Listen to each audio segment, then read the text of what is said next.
Recently, Supreme Court ने pending and ongoing cases under section 124A IPC, जिसको हम sedition law कहते हैं, उस पर एक टेम्पररी होल्ड लगा दिया गया है। सेडिशन लॉ क्या है? सेक्शन 124A ऑफ IPC कहता है whoever by words written or oral or by signs or by visible representation attempts or brings hatred or disaffection or enmity towards the government of India shall be punished with an imprisonment of 3 years or life imprisonment or a fine. Now, this provision also defines disaffection, which means and includes disloyalty or feelings of enmity towards the government. अब आपको याद होगा cases of Kanhaiya Kumar, Arundhati Roy, Vinod दुआ जो अब रहे नहीं हैं, और अभी रिसेंटली कपल था नवनीत एंड रवि राणा, इन सब पर सेडिशन लॉ केसेस लगाए गए थे। इन सब के against provisions of 124A he of IPC he invoke किया गया था, बिकॉज दे आइदर ड्रू और क्रिटिसाइज्ड और सेड और spoke against the government. Now recently हुआ ये कि इस दौरान बहुत सारे पिटिशंस सुप्रीम कोर्ट में आए चैलेंजिंग दी कॉन्स्टिट्यूशनैलिटी और legality of this provision 124A IPC, because वो कहते हैं कि this law was made in 1898, that is even when our constitution was not even made. Even before framing of our constitution, this law was drafted or made. So it is that backdated, predated law.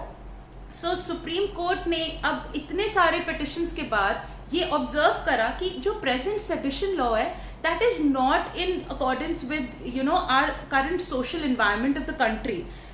तो उन्होंने कहा कि this is in fact in tune more with the law of और the environment of the colonial times, colonial regime के according ये लॉ बना हुआ है, हमारे प्रेजेंट सिचुएशन के अकॉर्डिंग नहीं बना हुआ है। उन्होंने ये भी ऑब्जर्व करा कि सेडिशन लॉ होना चाहिए जो बैलेंस बनाए between, it should balance the integrity and security of the state but as well as the liberties of the citizen. Now जो हमारे fundamental right है freedom of speech and expression, तो वो चीज को नजर रखते हुए एक सेडिशन लॉ बनाना चाहिए, जिसके तहत सुप्रीम कोर्ट ने सेंट्रल गवर्नमेंट को डायरेक्शन दिया है कि वो इस लॉ को, इस प्रोविजन ऑफ सेक्शन 124A को री एग्जामिन एंड रिकंसिडर करें, ताकि नेक्स्ट डेट ऑफ हियरिंग से पहले, और उसके तहत जितने भी पेंडिंग केसेस हैं उसमें सब पर होल्ड लग गया है। जो भी अक्यूज्ड हैं जिन पर ये प्रोविजंस इन्वोक हुए हैं वो सुप्रीम कोर्ट में अप्रोच करके बेल ले सकते हैं। यहाँ तक कि सुप्रीम कोर्ट ने कहा है कि वो होप एंड एक्सपेक्ट कर रहे हैं कि गवर्नमेंट कोई नए फ्रेश FIR रजिस्टर ना करे invoking the provisions of 124A of IPC। अब सुप्रीम कोर्ट के ये ऑर्डर आते ही मिनिस्ट्री ऑफ होम अफेयर्स ने एक नोटिफिकेशन निकाला है जिसमें उन्होंने कहा है कि इस ऑर्डर को ध्यान रखते हुए अब वो केसेस जहां पर सुपरिटेंडेंट ऑफ पुलिस को लगता है कि वो एक रिटन ओपिनियन देता है कि इस पर्टिकुलर केस में सेक्शन 124A इन्वोक करना चाहिए, सिर्फ वहीं पर फ्रेश FIRs रजिस्टर होंगी। Otherwise, as of now, all pending cases, ongoing cases are put on hold and no fresh FIRs will be registered for under this provision.